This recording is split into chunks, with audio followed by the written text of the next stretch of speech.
THE WATCHMAN by Mary Hallock Part I. The Far Eastern Company was counting its western acres under water contracts. The acres were in first crops, waiting for the water. The water was dallying down its untried channel, searching the new dry earth banks, seeping, prying, and insinuating sly, minute forces which multiplied and insisted tremendously the moment a rift had been made. And the orders were to watch and puddle. And the watchmen were as other men, and some of them, doubtless, remembered they were working for a company. Travis, the black-eyed young lumberman from the upper Columbia, had been sent down with a special word from the manager, commanding him as a tried hand, equal to any post or service. The ditch superintendent was looking for such a man. He gave him those 5 crucial miles between the head gates and Glenn's Ferry, the notorious beat that had sifted Finlayson's force without yet finding a man who could keep the banks. Some said it was the Arc-Light saloon at Glenn's Ferry. Some said it was the pretty girl at Lark's. Whatever it was, Travis raged at it in the silent hours of his one-man watch, and the report had gone up the line now, 3 times since he had taken hold, of breaks on his division. And the engineer would by no means weaken on a question of the work, nor did the loyal watchman ask that any one should weaken to spare him. He was all eyes and ears. He watched by daylight, he listened by dark, and the sounds that he heard in his dreams were sounds of water searching the banks, swirling and sinking into holes, or of mud subsiding with a wretched flop into the insidious current. It was a queer country along the new ditch, below the head gates, as old and sun-bleached and bony as the stony valleys of Arabia Petrea, all but that strip of green that led the eye to where the river wandered, and that warm brown strip of sown land extending field by field below the ditch. Lark's ranch was the first one below the head gates, lying between the river and the ditch, an old homesteader's claim, sub-irrigated by means of rude dams ponding the natural sloughs. The worn-out land, never drained, was foul and sour, lapsing into swamps, the black alkali oozing and spreading from pools in its boggy pastures. A few pioneer fruit trees still bloomed and bore, undiscouraged by neglect, and cast home-like shadows on the weedy grass around the cabin and sheds that slouched at all angles, with nails starting and shingles warping in the sun. Similar weather stains and odd kicks and bulges the old rancher's person exhibited when he came out to sun himself of a rimy morning, when cobwebs glittered on the short, late grass, and his joints reminded him that the rains were coming. And up and down the cow trail below the ditch, morning and evening, went his dairy herd to pasture, and after them loitered Nancy on a strawberry pony with milk-white mane and tail. The lights and shadows chased her in and out among the willows and fleecy cottonwoods and tall swamp grasses. But Travis rode in the glare, on the high ditch bank, and although they passed each other daily, he had never had a good look at the pretty girl at Lark's. But one morning the white-faced heifer broke away and bolted up the ditch bank, and in a cloud of sun-smitten dust Nancy followed, a figure of virginal wrath with scarlet cheeks and wind-blown hair. Reining her pony on the narrow bank, she called across to Travis in a voice as clear and fresh as her colors, "Head her off, can't you? What are you about?" This last to the pony, who was behaving mean. "Ride to the bridge and head her this way.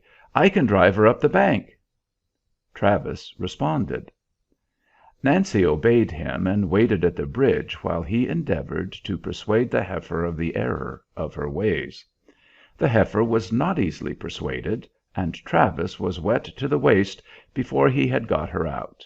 But he lost nothing of the bright figure guarding the bridge, a slender shape, all pink and blue and dark blue, with hair like the sun on brown water, and a perfect seat, and a ringing voice calling thanks and bewildering encouragement to her ally in the stream.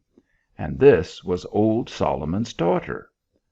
But, oh, my Nancy, the boys would groan, with excess of appreciation beyond words, and for that Nancy heeded them not. And now Travis knew that the boys were right. "Thank you ever so much," her clear voice lilted as the discomfited runaway dashed down the bank to the path she had forsaken. "I'm ever so sorry she dug all those bad tracks in the ditch. Will they do any harm?" Travis assured her that nothing did harm, if only it were known in time. "What is the matter with it, anyhow, the ditch? Isn't it built right?" "The ditch is the prettiest I ever saw," Travis responded, with all the warmth of his unrequited devotion to that faithless piece of engineering. "All new ditches need watching till the banks get settled." "Well, I should say that you watched. Don't you ever stir off that bank?" "Oh, I eat and sleep sometimes." "You must have a pretty dry camp up above. Wouldn't you like some milk once in a while?" "Thanks. I never happen to fall in with the milkman on my beat." "We have lots to spare, and buttermilk, too, if you're not too proud to come for it. The others used to." "I guess I don't quite catch on." "The other watchmen, the boys who were here before you." "Oh," said Travis coldly. "Well, any time you choose to come down, I'll save some for you," said the girl, as if that matter were settled. "I'm afraid it is rather off my beat," Travis hesitated, "but I'm just as much obliged." Nancy straightened herself haughtily. "Oh, it is nothing to be obliged for, if you don't care to come."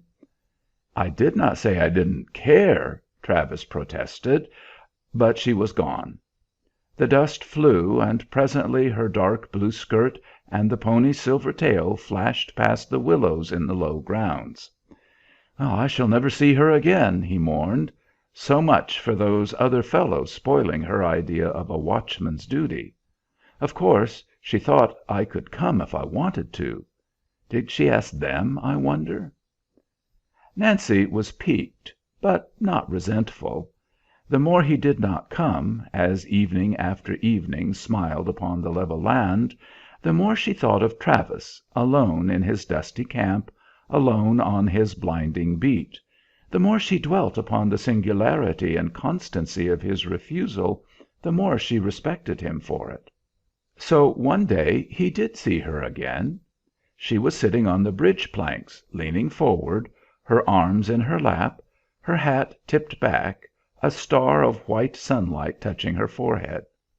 She lifted her head when she heard him coming, and put her hand over her eyes, as if she were dizzy with watching the water. "How's the ditch?" she called in a voice of sweetest cheer. She was on her feet now, and he saw how entrancing she was, in a blue muslin frock, and a broad white hat with a wreath of pink roses bestrewing the tilted brim. Had they got company at the ranch? Was his jealous reflection. "How's the ditch behaving itself these days?" she repeated.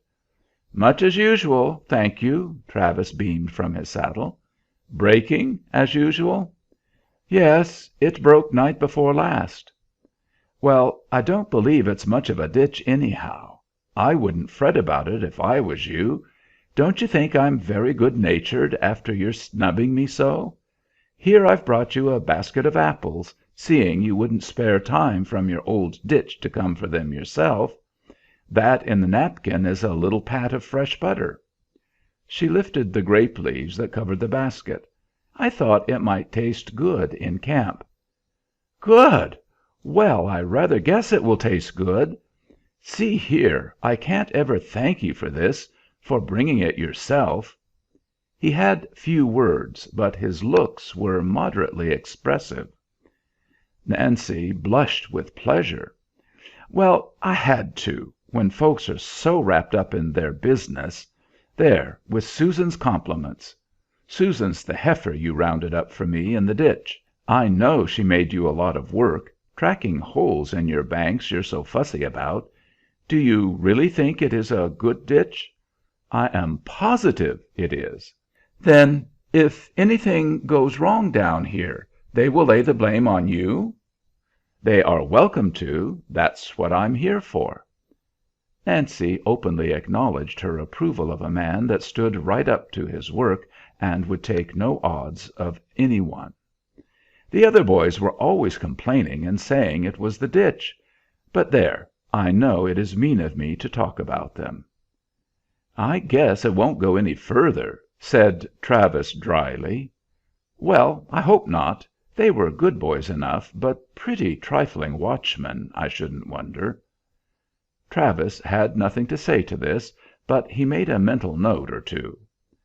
"When will you give me a chance to return your basket?" "Why, any time. There's no hurry about the basket.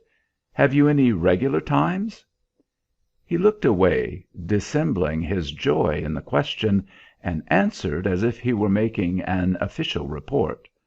"I leave camp at 6, patrol the line to the ferry and back, lay off an hour, and down again at 11. Back in camp at 3, and 2 hours for dinner. On again at 5, and back in camp at 9. I pass the bridge, for instance, at 7 and 9 of a morning, 12 and 2 afternoons, and 6 and 8 in the evening." "6 and 8," Nancy mused with a slight increase of color. "Well, I can stop some evening after cow time, I suppose. But it isn't any matter about the basket." 6 evenings, going and coming, Travis delayed in passing the bridge, on the watch for Nancy. 6 times he filled the basket with such late field flowers as he could find, and she never came. On the 7th evening his heart announced her from as far off as his eyes beheld her. This time she was in white without her hat, and she wore a blue ribbon in her gold brown braids, a blue ribbon in her braids and a red rose in either cheek, and her colors, and the colors of the sky, floated like flowers on the placid water. "Well, where is the basket, then?" she merrily demanded. "I left it behind, for luck." "For luck? What sort of luck?" "6 times I brought it, and you were never here, so tonight I just kicked it into the tent and came off without it. It seems to have been about the right thing to do." "What? My basket?" "Your basket. And it was filled with wild flowers, the prettiest I could find. It's your own fault for not coming before." "I never set any day that I know of. I have been up to town." Travis was not pleased to hear it. "Yes, and I saw your company's manager. What a young man he is! I had no idea managers were ever young. And stylish! My! I'm sure I hope he'll know me when he sees me again," she added, coloring and dropping her eyes. Travis grimly expressed the opinion that he probably would. Nancy continued to strike the wrong note with cruel precision. She could not have done better had she calculated her words, and all the while looking as innocent as the shining water under her feet. And that last time she had been so kind! And the ditch was as provoking as Nancy, rewarding his devotion with breaks that defied all explanation. It was not possible that the patience of the management could hold out much longer, and when he should have been dismissed in disgrace from his post, Nancy would lightly class him as another of those good boys enough but trifling watchmen. End of Story 6, Part 1. Part 2. The first dry moon was just past the full. At 9 o'clock the sky began to whiten above the long bare ridge of the side hill cut. At half past, the edge of the moon's disk clove the sky line, and the shadow of the ridge crept down among the willows and tule beds of the bottom. At 10 the shadows had shrunk. It lay black on the ditch bank, but the whispering tree tops below were turning in silver light that flickered along the cow path and caught the still eye of a dark, shallow pool among the tules.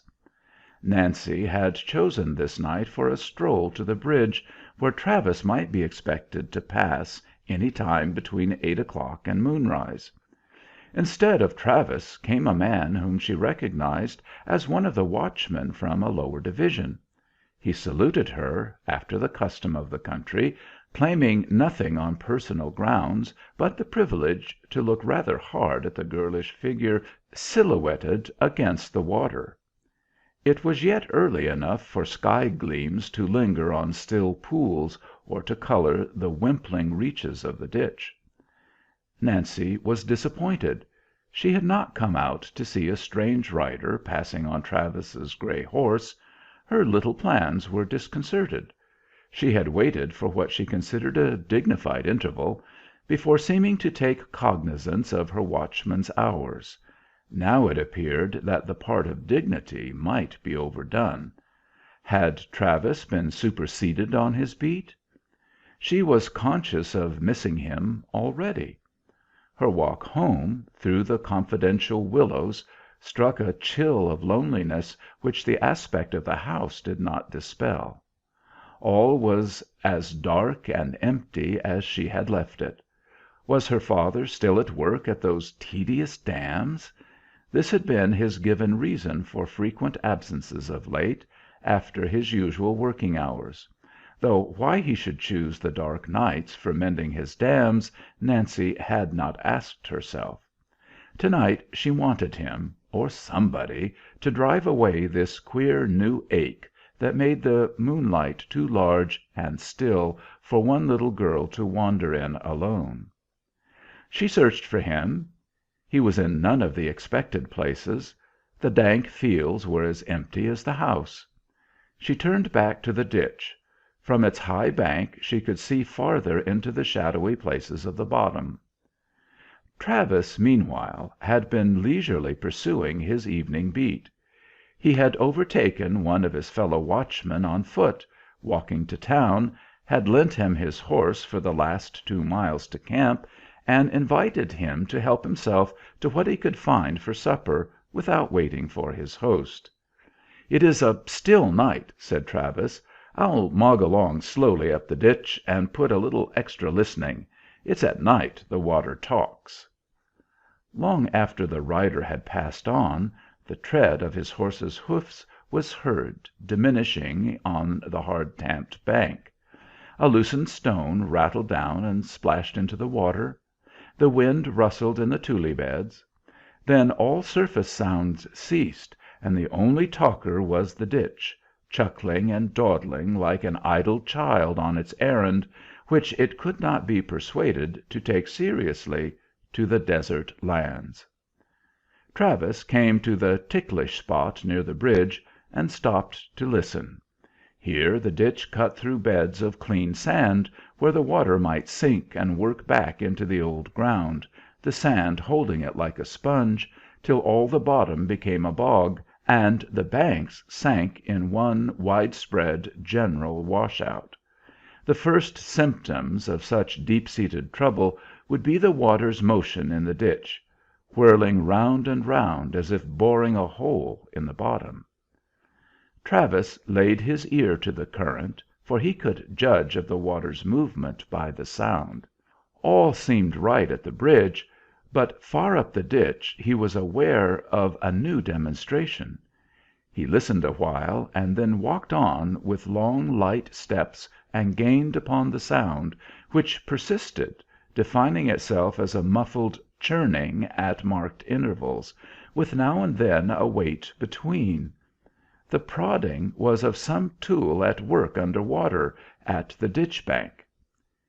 He crossed to the upper side and moved forward cautiously along the ridge, crouching that his figure might not be seen against the sky. Nancy had gone up the cow trail, past the low grounds, and was just climbing the bank when a dark shape, of man or beast, crashed down the opposite slope and shot like a slide of rock into the water.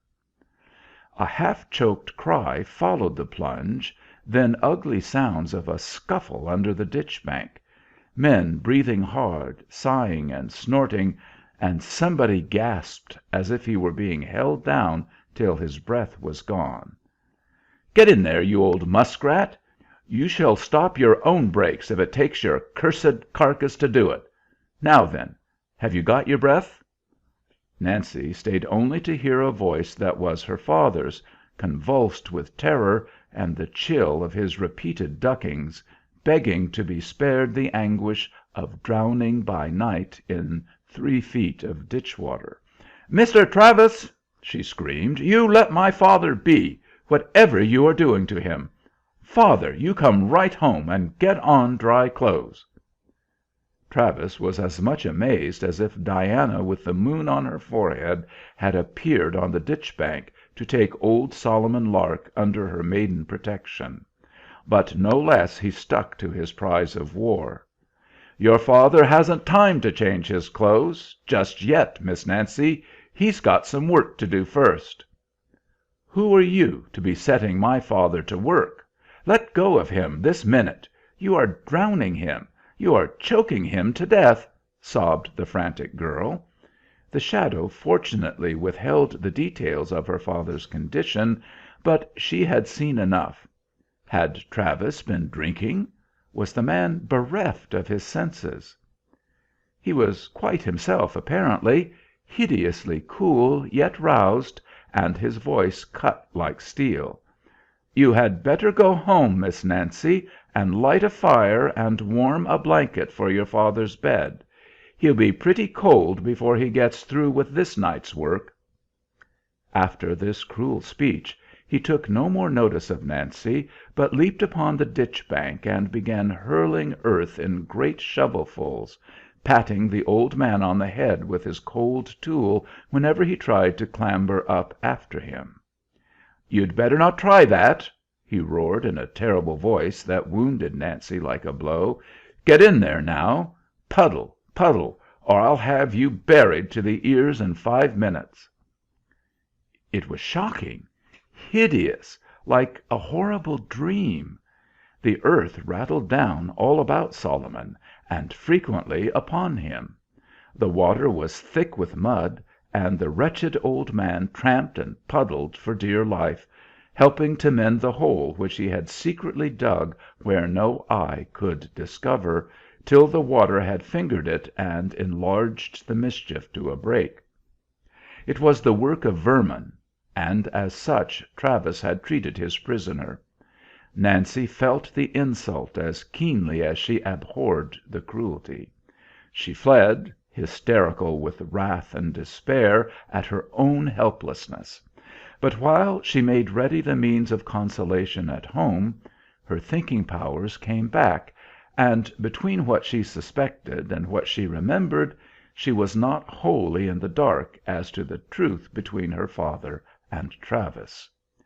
There was no one to warm Travis's blankets when he fell back upon camp about daybreak, reeking with cold perspiration, soaked with ditch water, and sore in every muscle from his frenzy of shoveling. He had had no supper the night before.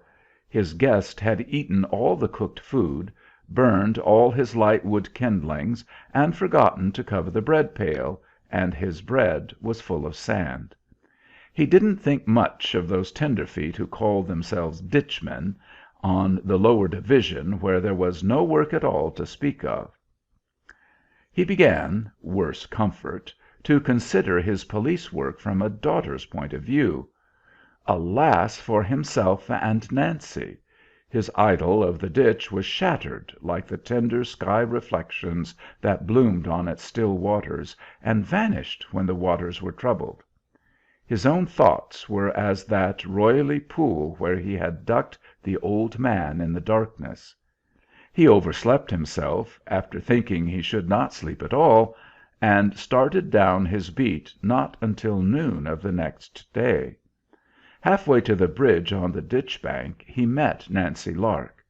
She gave him a note, which he dismounted to take, she vouchsafing no greeting, not even a look, and standing apart while he read it, with the air of a martyr to duty. "Mr. Travis," the letter ran, "I am a death-struck man in consequence of your outrageous treatment of me last evening. I've took a dumb chill, and it has hit me in the vitals through standing in water up to my armpits. If you think your fool ditch is worth more than a human's life, though your company's enemy, that's for you to settle, as you can when the time comes you'll have to. I don't ask any favors, but if you got any decency left in you through working for that fish-livered company of bondholders coming out here to stomp us farmers into the dirt, you will call this business quits. I ain't in no shape to fight ditches no more. You have put me where I be, and the less said on both sides the better, it looks to me. If that's so, you can say so by word or writing. I should prefer writing, as I ain't got that confidence I might have. Yours truly, Solomon Lark." "Miss Nancy," said Travis gently, "is your father very sick this morning?" "I don't know," Nancy replied. "Have you sent for a doctor?" "He won't let me." "Have you read this letter?" She flashed an indignant look at him. "I wish you would, then." "It is not my letter. I don't know what's in it, and I don't care to know." "Do you know what your father was doing in the ditch last night?" "Helping you to mend it, at the risk of his life, because you made him," Nancy answered quickly. "Helping to mend a hole he made himself, so that there would be a nice little break in the morning." The subject rested there, till Travis, forced to take the defensive, asked, "Do you believe me?" "Believe what?" "What I have just told you about your father." "Oh," she said, "it makes no difference to me. I knew my father pretty well before I ever saw you. If you think he was doing that, why, I suppose you will have to think so. But even if he was, I don't call that any reason you should half drown him and make him work himself to death beside. But the water was warm, and I did the work. What was it to tread dirt for an hour or so on a summer's night? Wasn't he in the ditch when I found him?" "I don't know, I'm sure," said Nancy. "I know that you kept him there." "Well, I hope he'll keep out of the ditch after this. Working at ditches at night isn't good for his health. But you needn't be alarmed about him this time. I think he'll recover. But remember this. Last night I was the company's watchman. I had an ugly piece of work to do, and I did it. But fair play or foul, whatever may happen between your father and me, remember it is only my work, and you are not in it." "Well, I guess I'm in it if my father is," said Nancy, "and that is something for you to remember." "Oh, hang the work and the ditch and all the ditches!" thought Travis. Yet it was the ditch that had put color and soul and meaning into his life, that had given him sight of Nancy. And it was not his work nor his convictions about it that stood between them now. It was her woman's contempt for justice and reason where her feelings were concerned. The case was simple as Nancy saw it, too simple, for it left him out in the cold. He would have had it complicated by a little more feeling in his direction. "Well, have I got your answer?" she asked. "Father said I was to bring an answer, but not to let you come." "He need not be afraid," said Travis bitterly. "If he will leave my ditch banks alone, I will not meddle with him. Tell him if there are no more breaks there will be nothing to report. This break is mended, the break in the ditch, I mean." "Then you will not tell?" Nancy stole a look at him that was half a plea. "You would even promise to like me a little, wouldn't you, if you couldn't get the old man off any other way?" he mocked her sorrowfully. "Well, I'd rather have you hate me than stoop to coax me, as I've seen girls do." He might be satisfied, she passionately answered. She hated him enough. She hated his work, and the hateful way he did it. "You are an unmerciful man," she accused him, with a sob in her voice. "You don't know the trouble my father has had, how many years he has worked with nothing but his hands, and now your company comes and claims the water and turns the river that belongs to everybody into their big ditch. I'd like to know how they came to own this river. And when they have got it all in their ditch, all the little ditches and ponds will go dry. We were here years before any of you ever thought of coming, or knew there was a country here at all. It's claim jumping, and not a cent will they pay, and laugh at us besides, and call us mossbacks. I don't blame my father one bit, if he did break the ditch. If you are here to watch, then watch. Watch me. Perhaps you think I've had a hand in your breaks." Travis turned pale. He had made the mistake of trying to reason with Nancy, and now he felt that he must go on, in justice to his case, though she was far away from all his arguments, wrapped in the grief, the wrath, the conviction of her plea. "You talk as women talk who only hear one side," he replied. "But you people down here don't know the company's intentions. They don't ask, and when they do, they don't believe what they are told. That talk against companies is an old politician's drive. This country is too big for single men to handle. Companies save years of waiting. This one will bring the railroads and the markets, and boom up the price of land. The ditch your father hates so will make him a rich man in 5 years, if he does nothing but sit still and let it come. As for water, why do you cry before you are hurt? Nobody can steal a river. That is more politicians' talk, to make out they are the settlers' friends. We are the settlers' friends, because we are the friends of the country's boom. It can't boom without us. Why should I believe in this company? I'm a poor man, a settler like your father. I've got land of my own, but I can see we farmers can't do everything for ourselves. It's cheaper to pay a company to help us. They are just peddlers of water, and we buy it.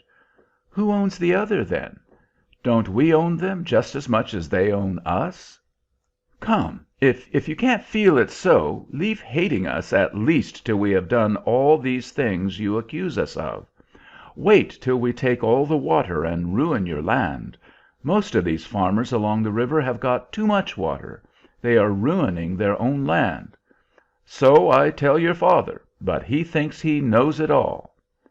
He is some older than you are, anyhow. He is too old to be working nights in ditches. Tell him so from me, will you?" "Oh, I'll tell him. I don't think you will be troubled much with us around your ditch after this. I went to the bridge last night because I thought you were nice and a friend. I had a respect for you more than for any of the others. I might have come to think better of the ditch, but I've had all the ditch I want, and all the Watchman. Never, till I die, shall I forget how my father looked," she passionately returned to the charge. "An old man like him! Why didn't you put me in and make me tread dirt for you? The water was warm, and I'm enough better able than he was." "I'll get right down here and let you tread on me and be proud to have you, if it will cure the sight of what you saw me do last night. I was mad, don't you understand? I have to answer for all this foolishness of your father's, remember. It had to be stopped." "Was there no way to stop it but half drowning him and insulting him besides?" "Yes, there is another way. Inform the company and have him shut up in the pen. I thought I let the old man off pretty easy. But if you prefer the other way, Why, next time there's a break we can try it." "I'm sure we ought to thank you for your kindness," said Nancy. "And if we are 'companied out of house and home, and father made a criminal, we shall thank you still more. Good morning." Their eyes met, and hers fell. She turned away, and he remounted and rode on up the ditch, angry, as a man can be only with one he might have loved, down to those dregs of bitterness that lurk at the bottom of the soundest heart. End of Story 6, Part 2. Part 3. He was but an idle watchman all that day, so sure he was that the ditch was right, and Solomon the author of all his troubles. And Solomon was "fixed" at last. Weariness overcame him, and at the end of his beat he slept, under the lee of the ditch bank, instead of returning to his camp. Next morning he was riding along at his usual pace when it struck him how incredibly the ditch had fallen. The line of silt that marked the water's normal depth now stood exposed and dry, full 2 feet above its running, and the pulse of the current had weakened as though it were ebbing fast. He put his horse to a run, and lightened ship as he went, casting off his sack of oats, then his coat and such tools as he could spare. He might have been traced to the scene of disaster by his impedimenta strewing the ditch bank. The water had had hours the start of him. Its work was sickening to behold. A part of the bank had gone clean out, and the ditch was returning to the river by way of Solomon Lark's alfalfa fields. The homestead itself was in danger. He cut sagebrush and tore up tules by the roots, and piled them as a wing dam against the outer bank, and heaped dirt like mad upon the mats, and as he worked, alone, where 40 men were needed, came Nancy with glowing face, flying down the ditch bank, calling the word of exquisite relief: "I've shut off the water. Was that right?" Right! He had been wishing himself 2 men, nay 3, one at the bank and one at the gates, and one carrying word to Finlayson. "Can I do anything else?" "Yes, make Finlayson's camp quick as you can." Travis panted over a shovelful of dirt he was heaving. "Yes, what shall I tell him?" "Tell him to send up everything he has got, every man and team and scraper." Nancy was gone, but in a few moments she was back again, wringing her hands and as white as a cherry blossom. "The water is all down round the house, and father is alone in bed, crying like a child." "There's nothing to cry about now. You turned off the water. See, it has almost stopped." "Can I leave him with you?" "Great Scott, I'll take care of him. But go, there's a blessed girl. You will save the ditch." Nancy went, covering the desert miles as a bird flies. She exulted in this chance for reparation. But long after Finlayson's forces had arrived and gone to work, she came lagging wearily homeward, all of a color, herself and the pony, with the yellow road. She had refused a fresh horse at the ditch camp, and, sparing the whip, reached home not until after dark. Her father's excitement in his hours of loneliness had waxed to a pitch of childish frenzy. He wept, he cursed, he counted his losses, and when his daughter said, to comfort him, "Why, father, surely they must pay for this," he threw himself about in his bed and gave way to lamentations in which the secret of his wildness came out. He had done the thing himself, and he dared not risk suspicion and the investigation that would follow a heavy claim for damages. Nancy could not believe him. "Father, do be quiet. You didn't do any such thing," she insisted. "How could you, when I know you haven't stirred out of this bed since night before last? Hush now, you're dreaming, you're out of your head." "I guess I know what I done. I ain't crazy, and I ain't a fool. I made this hole first, before he caught me at the upper one. I made this one to keep him busy on his way up, so's the upper one could get a good start. The upper one wouldn't 'a' hurt us. It's jest like my cussed luck. I knew it was a comin', but I didn't think I'd get it like this. It's all his fault, the great lazy loafer, sleepin' at the bottom of his beat, 'stead of comin' up as he'd ought to have done last evening. He wasted the whole night, and calls himself a watchman." "Well, I'm glad of it!" Nancy cried excitedly. "I'm just glad we are washed out, and I hope this will end it." And she burst into tears and ran out of the room. She sat by herself, weeping and storming, in the dark little shed room. "Nancy!" she heard her father calling. "Nancy, child! Where's that gal taken herself off to? Are you a setting up your back on account of that ditch? If you are, you ain't no child of mine. I'm dum sorry I let on a word to her about it. How do I know but she's off with it now to that Watchman feller? I'll be put in the papers, an old man informed on by his darter, and he on his last sick bed. Nancy, I say, where be you a hiding yourself?" Nancy returned to her forlorn charge, and after a while the old man fell asleep. She put out the lamp, for she could see to move about the room by the light of the sagebrush bonfires that flared along the ditch, lighting the men and teams, all Finlayson's force, at work upon the broken bank. The sight was wild and alluring. She went out to watch the strange army of shadows shifting and intermingling against a wall of flame. There was a distressful space to cross, of sand and slippery mud and drowned vegetation, including the remains of her garden.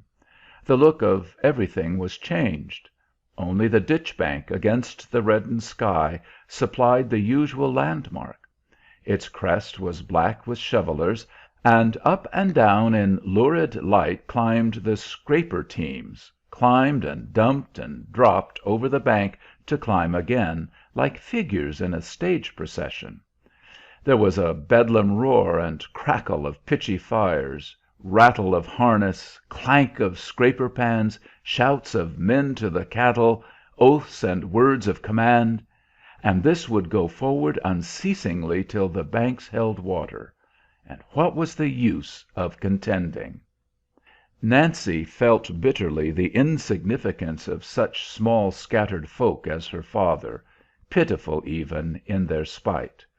Their vengeance was like the malice of field mice or rabbits, which the farmers fenced out of their fields into the desert where they belonged. What could such as they do either to help or hinder this invincible march of capital into the country where they, with untold hardships, had located the first claims? And some of them were ready enough, for a little temporary relief, to part with their birthright to these clever sons of Jacob. "Out we go, to find some other wilderness for them to take away from us. We are only mossbacks," said the daughter of Esau. As she spoke, half aloud to herself, a man rushed past her down the bank, flattened himself on his hands, laid his face to the water, and drank, and paused to pant, and drank again, while she could have counted a score. Then he lifted his head, sighed, and stretched himself back with a groan of complete exhaustion. The firelight touched his face and showed her Travis, haggard, hollow-eyed, soaked with ditch water, and matted with mud, looking as if he had been dragged bodily through the ditch bank like thread through a piece of cloth. Nancy did not try to avoid him. "Oh, is it you?" he marveled, softly smiling up at her. "What a splendid ride you made! Did nobody thank you? Finlayson said he couldn't find you when he was leaving camp." Nancy answered not a word. She was trembling so that she feared to betray herself by speaking. "I was coming to say good bye, when I had washed my face," he continued. "I got my time to-night." "Your time?" "My time check. They are going to put another man in my place. So you needn't hate me any longer on account of the ditch. You can transfer all that to the next fellow." "Isn't that just like them? They never can do anything fair." "Like who? Do you suppose I'm going to kick about it? The only wonder is they kept me on so long." Every word of Travis's was a knife in Nancy's conscience, to say nothing of her pride. She hugged her arms in her shawl and rocked herself to and fro. Travis crawled up the bank a little way further and stretched himself humbly beside her. The dark shadows under his aching eyes started a pang of pity in the girl's heart, sore beset as she was with troubles of her own. "I'm glad it's duskish," he remarked, "so you can't see the sweet state I'm in. I'm all over topsoil. You might rent me to a Chinaman for $25 an acre, and I don't need any irrigating either." An irresponsible laugh from Nancy was followed by a sob, and then she gathered herself to speak. "See here, do you want to stay on this ditch?" "Of course I do. I wanted to stay till I had straightened out my own record, and shown what the ditch can do. But no management under heaven could stand such work as this." "Then stay if you want to. You have only to say the word. You said you'd inform if there was a next time, and there is. Father did it. He made this break, too. He made them both the same night, and didn't dare to tell of this one. Now go and clear yourself and get back your beat." "Are you sure of this you are telling me?" "Well, I guess so. It isn't the sort of thing I'd be likely to make up. And I say you can tell if you want to. I make you a present of the information. If father isn't willing to take the consequences, I am. And they half belong to me. I won't have anybody sheltering us or losing by us. We have got no quarrel with you." "That is brave of you. I wish it was something more than brave," sighed Travis. "But I want it all myself. I can't spare this information to the company. You didn't do it for them, did you?" "When I go telling on my father to save a ditch, I guess it will be after now," said Nancy. "If that rich company, with all its men and watchmen and teams and money, can't protect itself from one poor old man—" "Never mind the company," said Travis. "What's mine is mine. This word you gave to me, it doesn't belong to my employers. You have saved me to myself. Now I shall not go kicking myself for sleeping that night on my beat. It's not so bad, or not half so bad, for me." "Then go tell them and get the credit for it. Don't you mean to?" She could not see him smile. "When I tell, you will hear of it." "But you talked about your record. I shall have to go to work and make a new record." "Ah, if you would be as kind as you are brave! Was it all just for pride you told me this? Don't you care, not the least bit, about my part, that I am down and out of everything?" "It's your own fault, then. I have told you how you can clear yourself and stay." "And lose my chance with you? I was thinking of coming back some day to tell you what you must know already. Nancy, you do know." "You forget," shivered Nancy. "I am the daughter of the man you called— Is that fair, to bring that up now? You mustn't deceive yourself. There are some things that can't be forgotten." "How did I know what I was saying?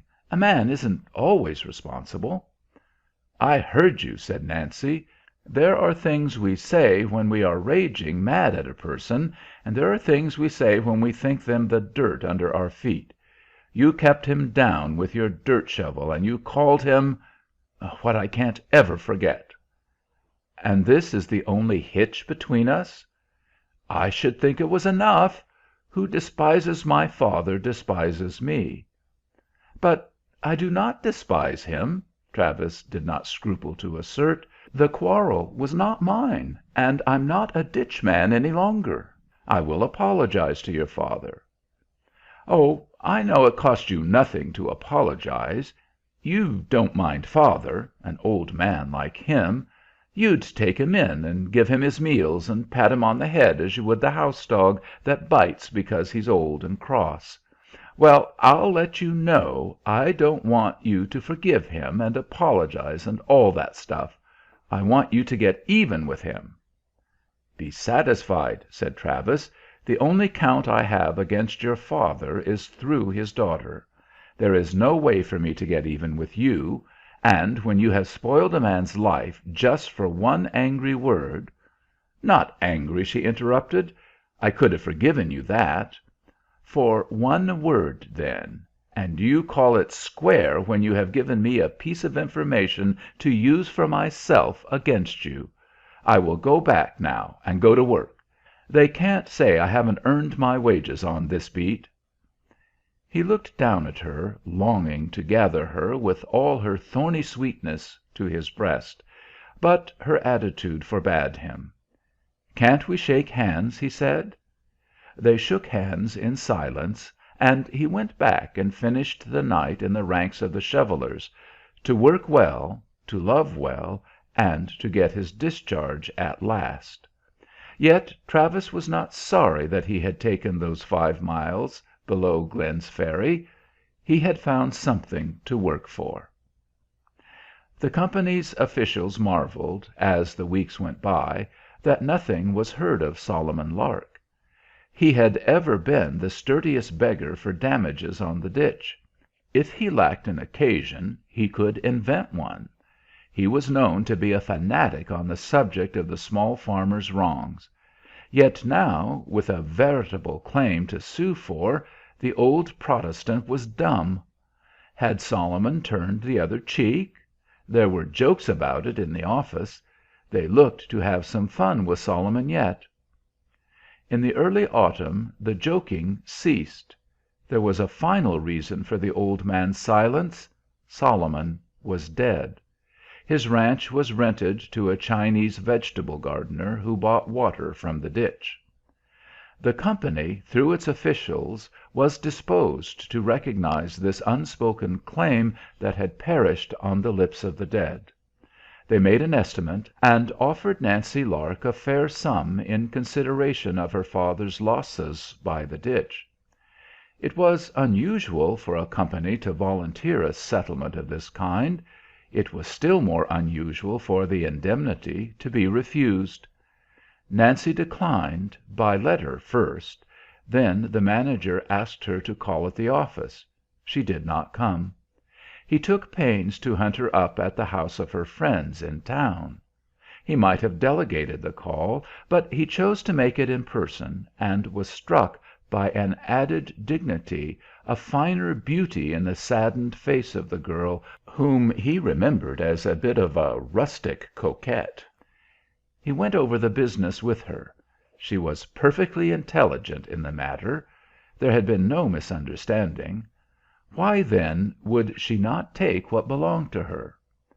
Companies were not in the habit of paying claims that were claims of sentiment. "I have made no claim," said Nancy. "But you have one. You inherited one. We do not propose to rob—" She put out her hand with a gesture of appeal. "My father had no claim. He never made one, nor meant to make one. I am the best judge of what belongs to me. I don't want this money, and I will never take 1 cent of it. But there is a claim you can settle, if you are hunting up claims. It won't cost you anything," she faltered, as if some unguarded impulse had hurried her into a subject that she hardly knew how to go on with.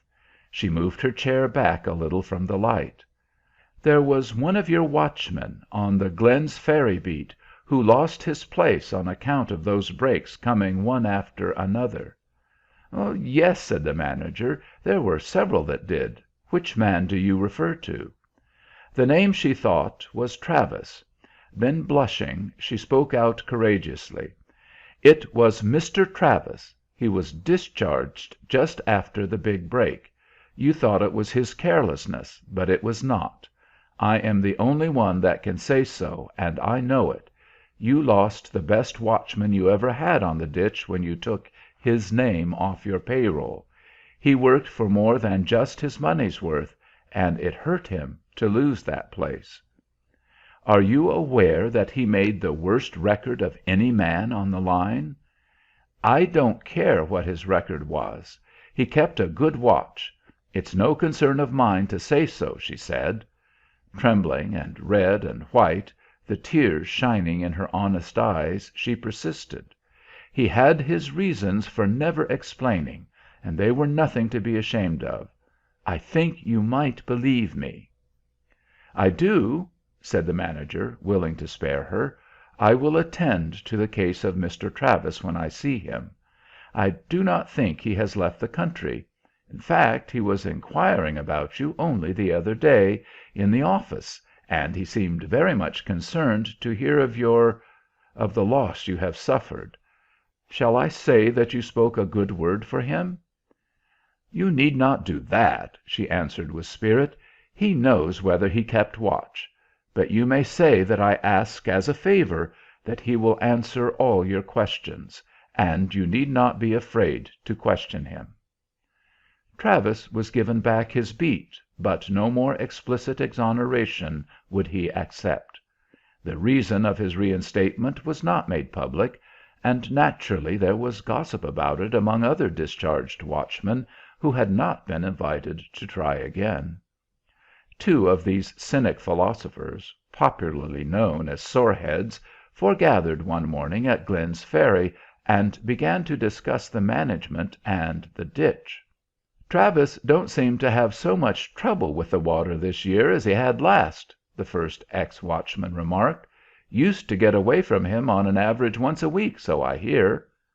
"He's married his girl," the other explained sarcastically. "He's got more time to look after the ditch." There is no sand now in Travis's bread. The prettiest girl on the ditch makes it for him, and walks beside him when the lights are fair and the shadows long on the ditch bank. And it is a pleasure to record that both Nancy and the ditch are behaving as dutifully as girls and water can be expected to do when taken from their self-found paths and committed to the sober bounds of responsibility. Flowers bloom upon its banks. Heaven is reflected in its waters. Fair and broad are the fertile pastures that lie beyond, but the best trained ditch can never be a river, nor the gentlest wife a girl again. End of Story 6, Part 3. End of In Exile and Other Stories by Mary Hallock Foote.